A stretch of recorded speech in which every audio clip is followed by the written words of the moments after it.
Good morning, Judy here from the Quilting Bee in Massillon, Ohio. And today I'm going to be sharing with you a listing of tools and supplies that would be very helpful to have on hand if you're going to be doing a collage quilt. Collaging is becoming very popular and we're excited to see that occur because that's one of our main emphasis at the Quilting Bee. But we want it to be a positive experience for you. We want you to enjoy doing it. So to have the right tools and supplies will go a long way in making that possible.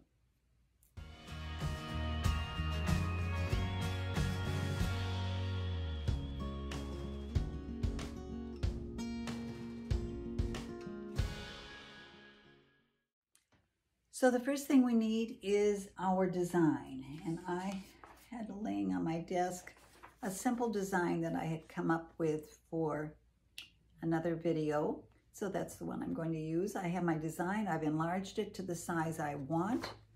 And I'm going to mount it onto my design board. My design board is nothing more than a full sheet of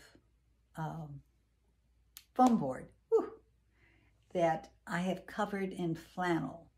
You can also cover it in felt. Flannel, I find, is a little easier to wrap around and secure with duct tape, but it's whichever. My board I have put onto an easel.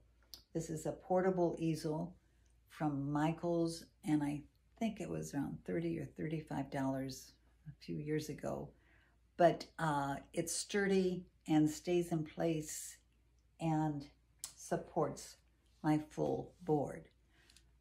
In the past, I have used, it's a children's easel that stands by itself, and I attached my foam board to that. Sometimes you might have something around the house that can be configured to work for you. Portable easels are available. So it's whatever you can come up with, because we do want it in an upright position. We want it in an upright position so we can walk away from it and visually see how things are working. How are the different fabrics working together? How are they flowing into each other? If we put it on a flat surface, which of course is doable, put it on a table, you can only get as far away from it as you are tall. So, and we want to be able to really back off and look at it a little more objectively, with a little more distance, because up close and personal, it's sometimes not to our liking, but when we step away, then we get the whole picture. So in an upright position is best. We need fabric. And fabric is any scrap that you have. For my box, I used green and ended up with this. So what I did for that, I just pulled out of my green drawer a lot of green fabrics. And these fabrics all have been backed with light Steam-A-Seam 2. Light Steam-A-Seam 2 is a double adhesive that works very well for collage. Emily Taylor has done a review of various adhesives and the pros and cons, and this is the one that she prefers. If you have a preference, certainly go with your preference. If you have some on hand that will do the trick, no problem. But if you have a choice, light Steam-A-Seam 2. And there's 5 sheets in a packet, or you can buy it on a roll. What I like to do is take my sheets and I cut them into quarters. So that is the size that my fabric will be adhered to, because that's more than enough. We don't need a lot of any one fabric. What we need is a little of a lot of fabrics. So that's what I'm trying to do. I just take a quarter piece and start applying my different fabrics to my light steamer seam so that I end up with a wonderful cross section of values and fabrics. And I've only gotten out a few, but you would have several that you would be gathering to do your collage. So that's our fabric that we're going to need. We are going to need a good pair of scissors. We need scissors that have a sharp point. We need scissors that fit in our hand easily.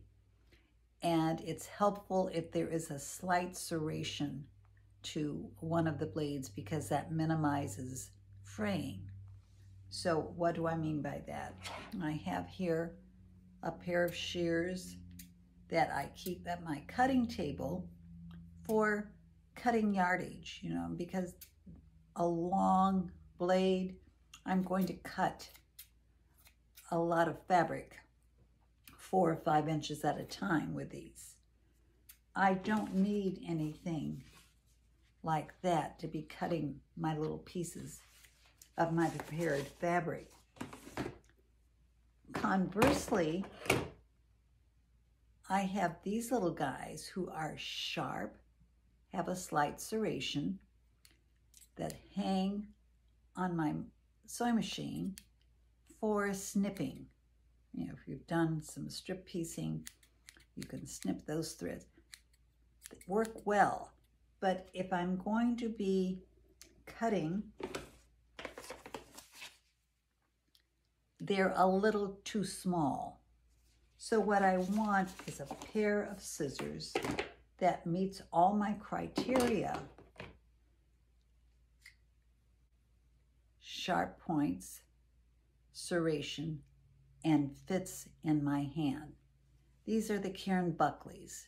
You might have some other, it doesn't matter, the brand. Hers are very, very good and last forever. These are at least 10 years old, maybe more, I'm not sure. I'd have to stop and think. But they fit my hand and will work well all the way to the point. That's why we want points. And come with a little protective case for the blades. I also keep a tube of Elmer's glue handy.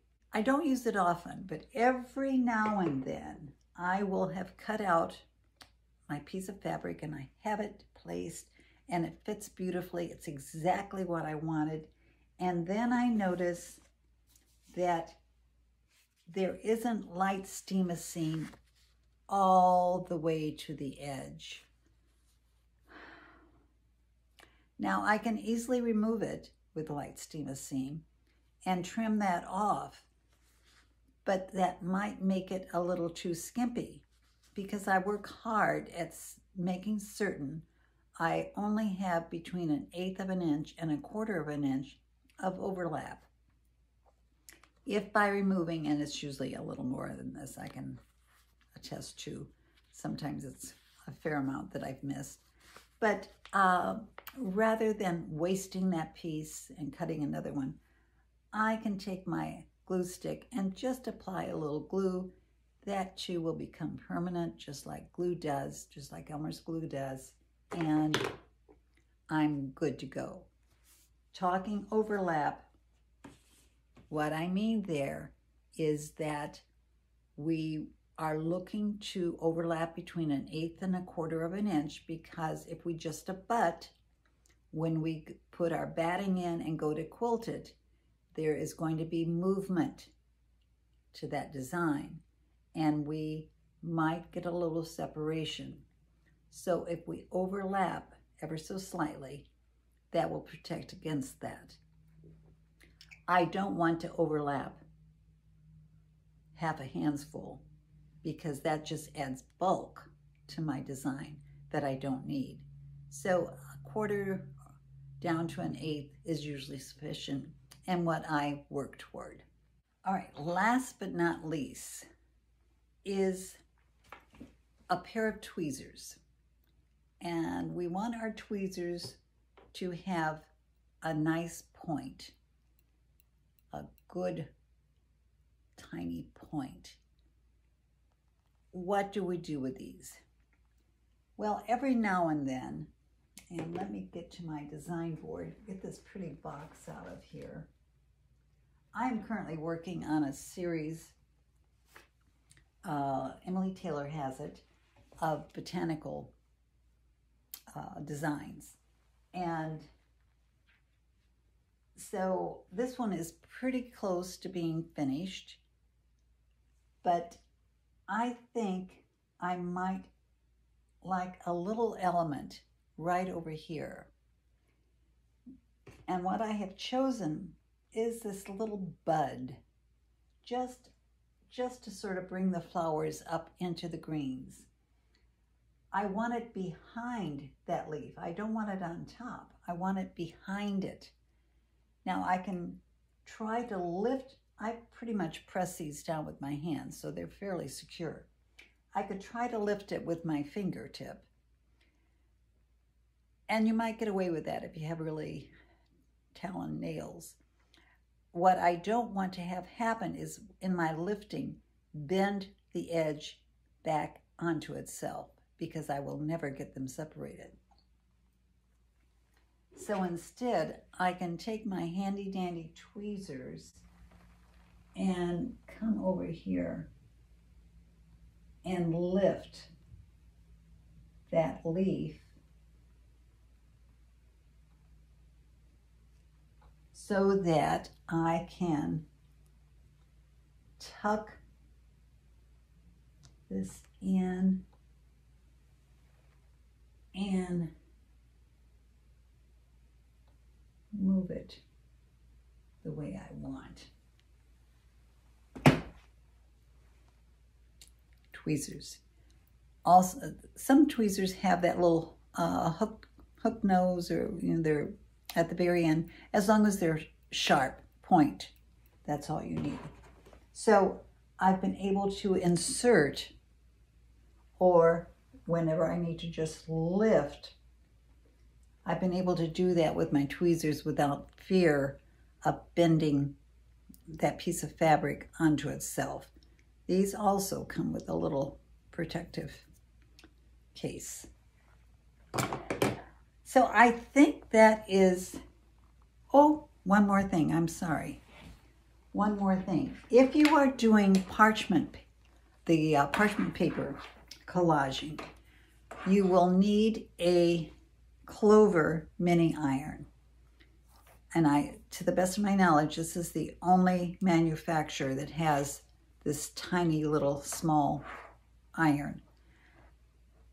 Because when you're doing parchment collaging, you are adhering your fabric to a piece of parchment paper which has no body to it. It is just flat and as smooth as it can be. So that first piece is going to need a little encouragement to adhere. And what this little iron will do is just begin to loosen up the glue in that steam-a-seam to where it will adhere to the parchment paper. And then I will add and overlap my succeeding pieces, and probably won't have to use this again until maybe I'm in a new area, or perhaps there isn't quite the overlap that I could use. And again, I will touch that piece with my little iron and it will adhere. Handy tool. I started to say it will scorch and burn a surface if it's laid on it. It comes with a little stand that you might as well put in the drawer when you unpack it, because it is fairly flimsy and does not, unless you put the iron down exactly so, it will not support it for long. Mine has tipped over several times. So I now use one of these little hot things that come in different shapes that you probably got with an iron. And I can lay this on it and not worry about scorching my tabletop or starting a fire. So the little mini clover iron. That, I think, is it. I have nothing else around me. So I hope that helps. And to you, I say, happy collaging. Enjoy yourself. Bye now.